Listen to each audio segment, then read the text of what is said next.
and the neutral camp on the way to the next one. You know, like you can queue a hard camp and queue the wave and just keep spamming every time it's off cooldown. And then you can go for greedier and like faster paced defensive teamfight items because you don't need the arcanes. You don't really need the soul ring. You can get it. It's not necessary. Yeah, like one of the most important things about Maiden is how good is Aura in the laning stage, and we can see here, like you mentioned, Underlord and Undying as well. It's like super good. You spam your spells non-stop, and Visage, that's kind of nice, but not the greatest, but still nice. And there's the Darkseer pick 4 that Kyle didn't tell us was going to happen. Wow, a Darkseer predicted with a Nerf Spirit. That's pretty amazing. Wow. That's against the next Visage up as well, I would never have done that. Come on, I told you when they would pick it after the openers. That's crazy, actually. Yeah. I mean, there's a reason. I don't get any goddamn. Well played. I think it was really well done. What do you think, Bulla? Well, it's really at least we won't have a breather on the panel anymore once Kyle plays. That's not me. It is Kyle. Kyle breathes really heavily. I don't know what's his Especially when he problem is. sleeps. He's such a heavy breather. What do you mean when he sleeps? I've seen him sleep lots of times. I think he's practicing for those phone calls he makes. Okay, Razor again. It's really good against Underlord, obviously, and Visage as well. I would assume that's a pretty good matchup. I mean, it's not terrible. Is the slow good enough? Like, do you get away? Yeah, but you can still get sucked at 20 damage and you still can last it.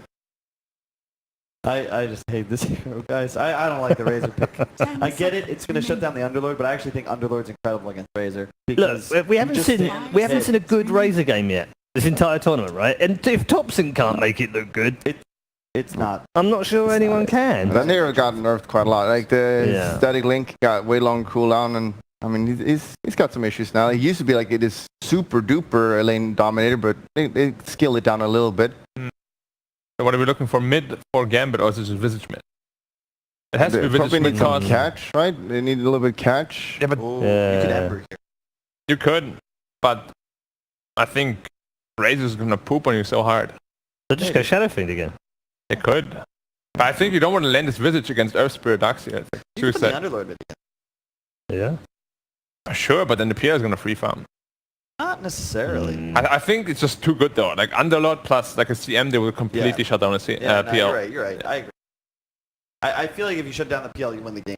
So I think you can sacrifice your match. Razor is a hero pick to win lane. Yeah. You can get away with dropping that. You can pick a PL. I mean, not PL. Or Anti-Mage, dude. Big PL? Dude, Anti-Mage is legit. So I'm looking you at this say graph like, right now. you pick a Razor to win the lanes, but the 2 times that we've previously seen him, he's lost his lane. Yeah, explain that, Black. What? Are they just bad, the players? No. Thompson played Razor last time. I thought he was...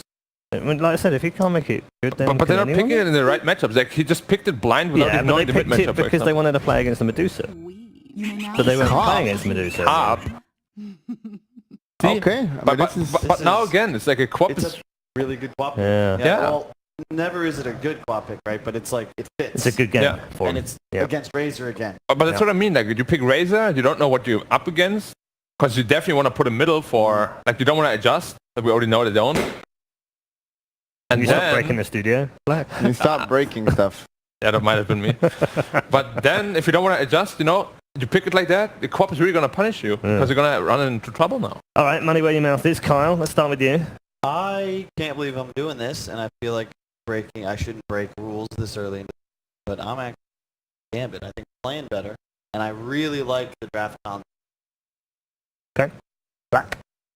I like him.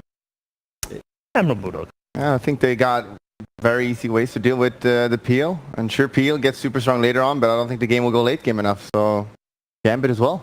Gambit as Co-op is well. really good against PL late game too, by the way. It We didn't talk about with that. The fear, the fear talent actually just makes PL unplayable. Mjolnir Shivas. Right, okay.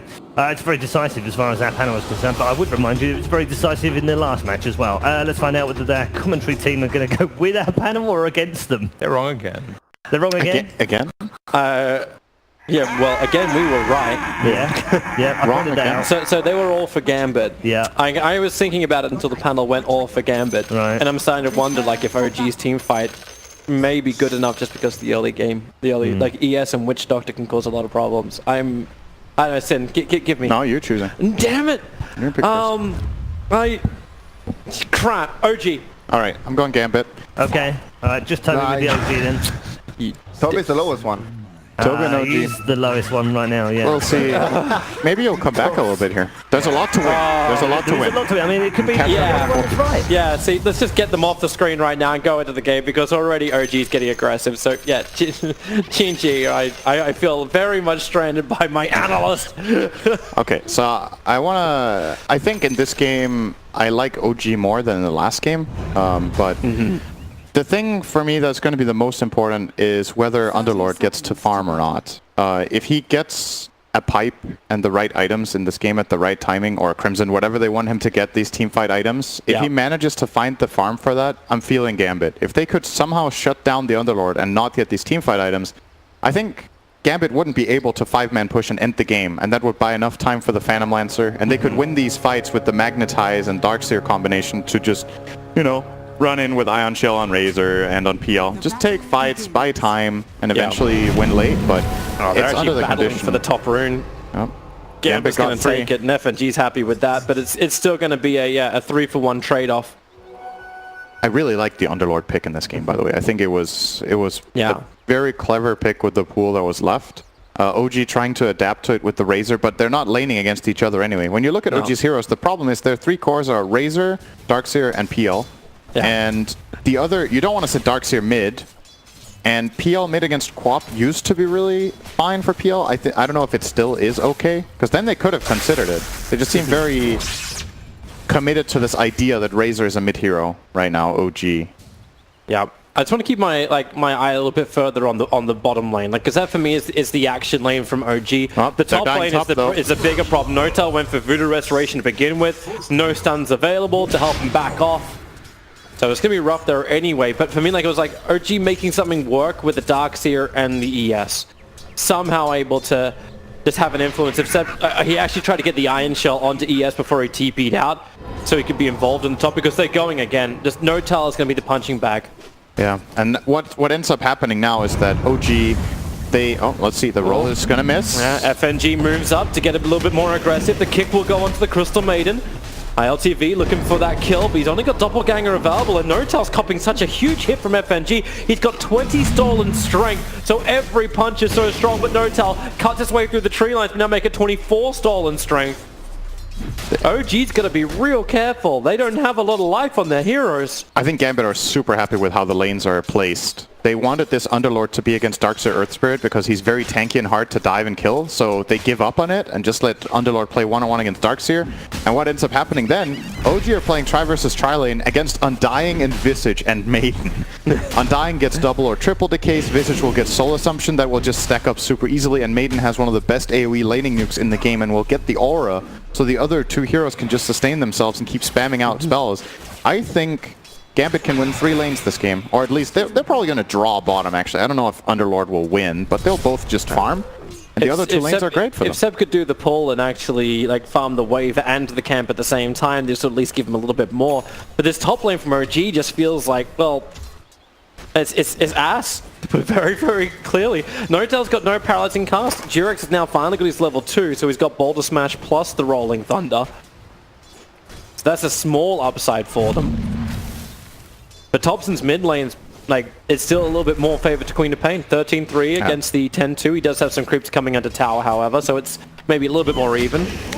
Here's the paralyzing cast, but they're so split, it's not going to actually help them bounce out. In fact, the Notel just gets hit on so hard by Visage, the level 1 Soul Assumption. But ILTV came in so deep to try and just get 1 kill that now Jirax is all alone because everyone else is dead.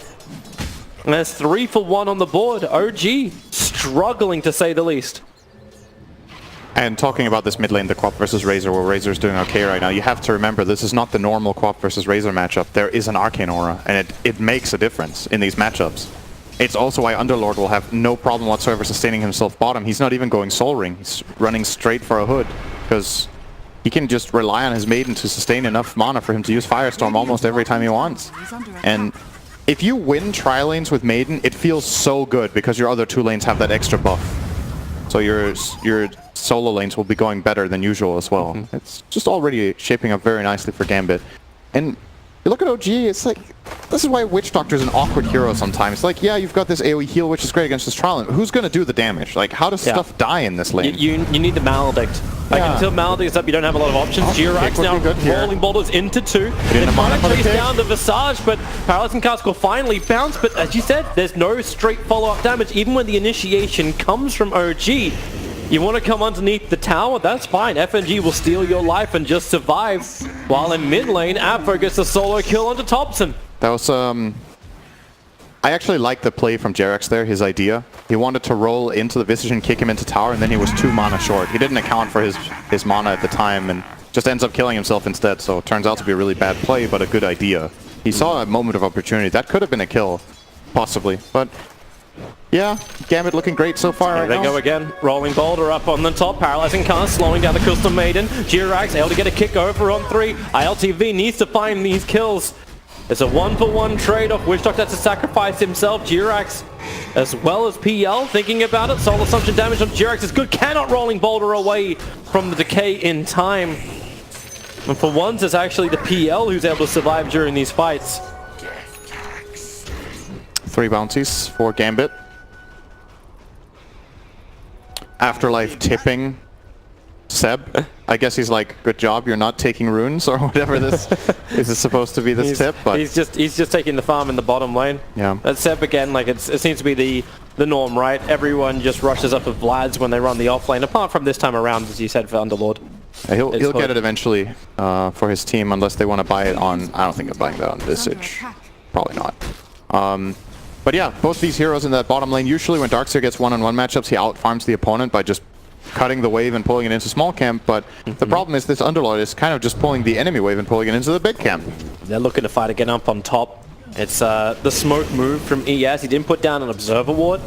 Witch Doctor did get the second point up in the Paralyzing Cast, so you have the 4 bounce instead of the 2 from before. So Jerax gets the ward done. I don't know if he thinks about a Courier snipe on the way out. No, he's moving towards mid instead.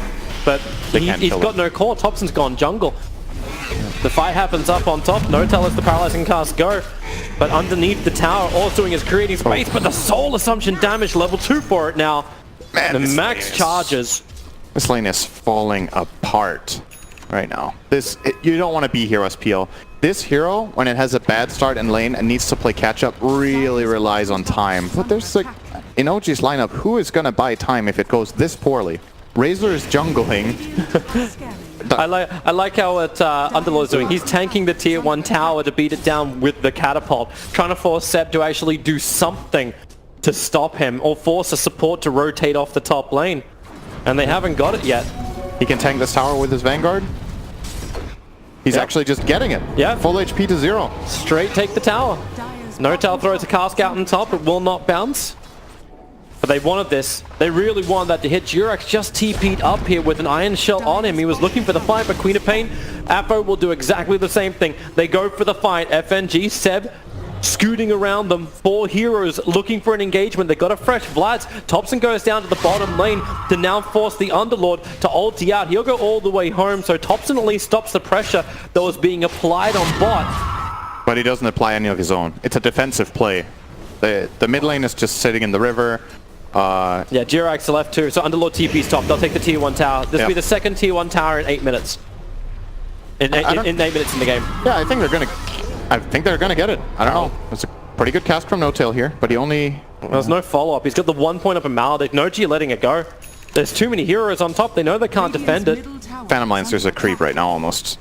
It's not like Phantom Lancer's a terrible laner. It's just if the lanes are this strong and you get to play Tri versus Tri, your hero doesn't contribute that much, and he's playing catch-up. He can't fight into this brute force of Gambit, so... They're gonna fight now. It's gonna jungle. Iron Shell over on Jirax. But yeah, you're right, without the PL over here, maybe they just don't want it. No-Tail's showing himself, and there's still 4 heroes on top. So Jirax rolling boulder forward. They use the Paralyzing Cast to help set it up with the Maledict. FNG, he may not die to this. In fact, he just one charges up. Seb puts the wall down so they can try and make some level of copies to help him out. More heroes towards their cause, but it won't help when Witch Doctor dies. Another rolling boulder forward. FNG will finally fall, but with the tombstone down, they just cannot run away. OG, or can they? Doppelganger up. Seb gives him an iron shell, something to help burn through anyone that chases him, but there's so much damage and no doppelganger available. So he turns around, looks for the kill onto Immersion, but can't even kill off a Crystal Bloody Maiden. Yep. And in the meantime, Queen of Pain is pushing mid because Razor can't contest her. She has to go back to base after juggling a little bit. There's nothing good happening for OG in this game right now. Just flat out nothing. They're not dealing tower damage. They're not getting kills. They're not threatening at Roche or anything. It's 9 minutes and it's probably fair enough. They were meant to have some level of threat. Like, the fact that Crystal Maid's just been sitting with the Undying kind of makes up for the one weakness in Gambit's early heroes that they could have potentially capitalized on. How much they kill up for FNG. Soul Rip and one charge just to bring him straight back up. Yeah. And Seb is in the control factor they're really looking for in the team fights. It's kind of, it's a bit reminiscent of the previous game where OG feel like they have to try to 5-man into Gambit when Gambit have the stronger 5-man. And in this case, it's like, well, if you don't fight, you just roll over and die. So you have to try, but they can't, they're not favored. They're just not favored. Notel's going to die again. The Hawk is 7-0 and they're level 6. They're going to go for Jirax tops and starts at the static link. It's on Appa who's just TPing out. So instead, FNG becomes the next target. You got Rolling Boulder over towards the Crystal Maiden. Just trying to get a kill onto Thompson, but yep, level 6 is up for the Visage. The birds are in the air. And man, this game may be faster than game 1. They dropped the tombstone in the Roche pit. So they couldn't even reach it if OG wanted to. I can't remember if I have ever... I have ever seen this, but in the last couple of years, Visage being 7-0 before level 6, it's just this tri-lane, right? Like, if you play tri-lane Visage, the Soul Assumption will get you a lot of kills. He's rich. Now he finally popped his level 6. He's going to put that to use. That is a bad matchup for Razor, by the way. Those birds are really annoying. He can't deal with them. Razor's armor isn't the best. He's sitting on 7 right now, so they're just going to keep laying into him. You would imagine Visage will be getting this medallion very soon. He will indeed. And then it's probably Roshan time for Gambit. What are you going to do? What does OG do? You hope that Jirax can pull something out of his ass and roll in, but that's it. They need to create space for the Phantom Lancer. It's just that simple. Without him being any kind of real factor in the fights, it's not going to work. But you see where Gambit moved, they just boom!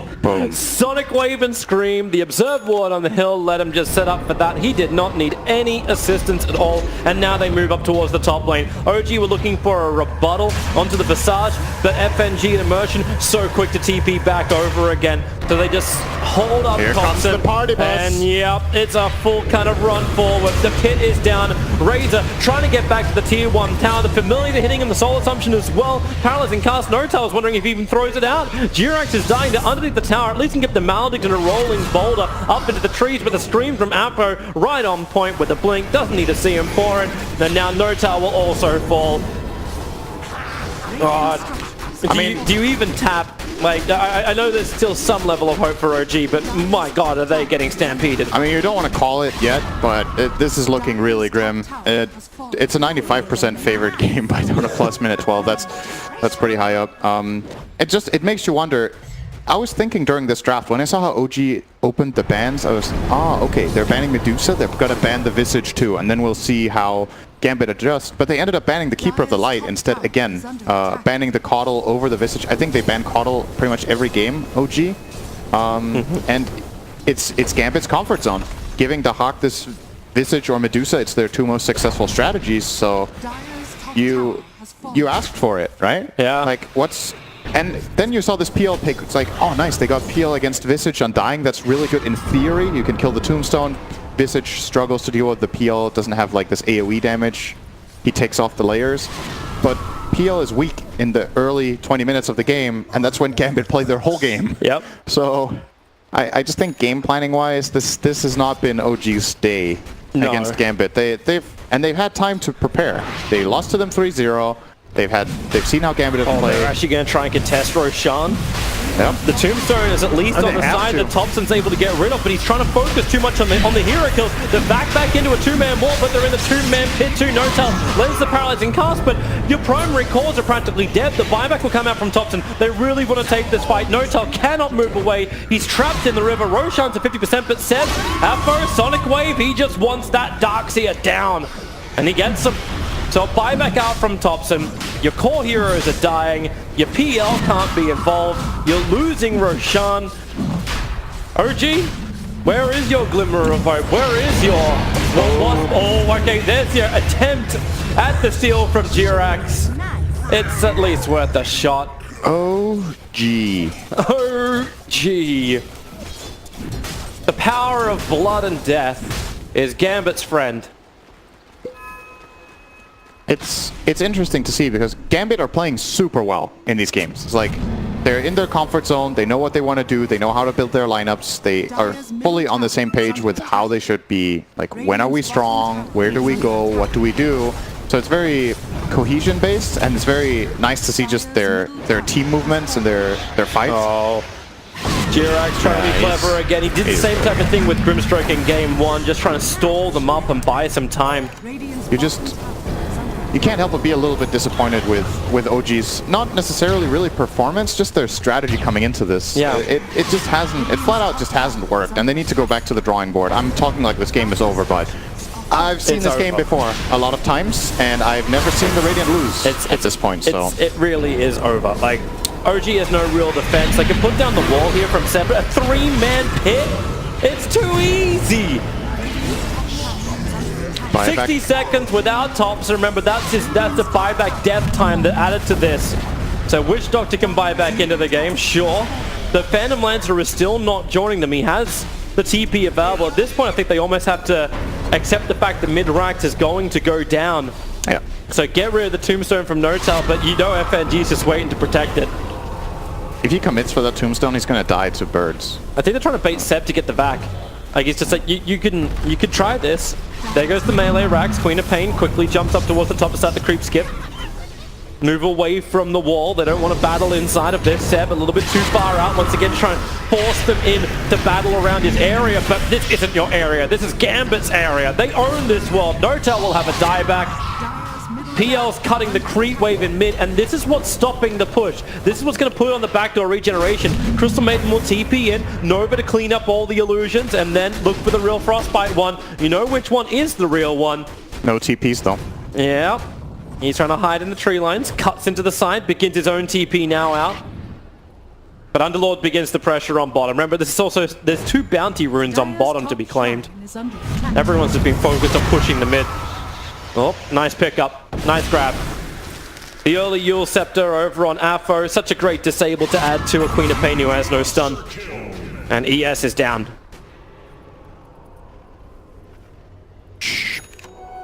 I mean, there really isn't much to talk about apart from how much Gambit are just absolutely dominating this game, and OG can't fight, so they have to dodge. They're trying to push waves. They're throwing lives away to progress the game and try to get PL towards anything.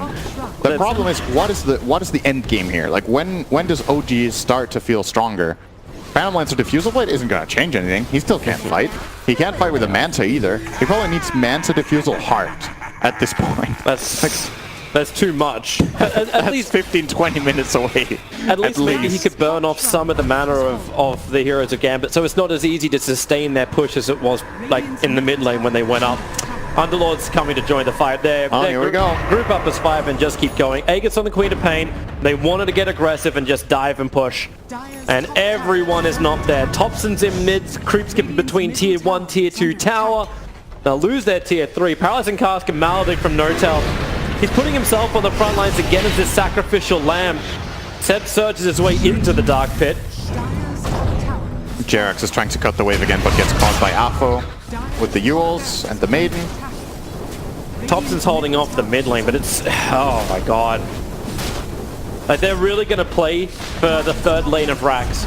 No reason to fight until you got better items. Let your supports keep dying. It's diminishing returns for the kills that Gambit's getting, and they're not going to wait for it. They're going for the tier 4 towers. Enough delay tactics. You fight now.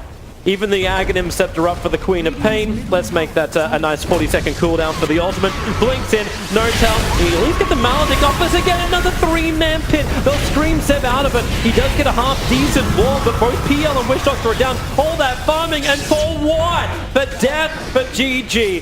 33-3 Gambit. Take out OG at the end, actually being 34 by the end of it. Not even 20 minutes on the board.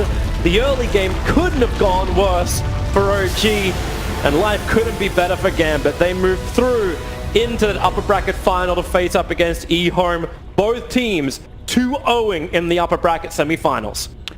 eHome is going to bring a different kind of style from what OG has done in these 2 games for sure. I think that will be a much closer series. It's hard not to, I guess. Yeah, there's nothing as one-sided as I think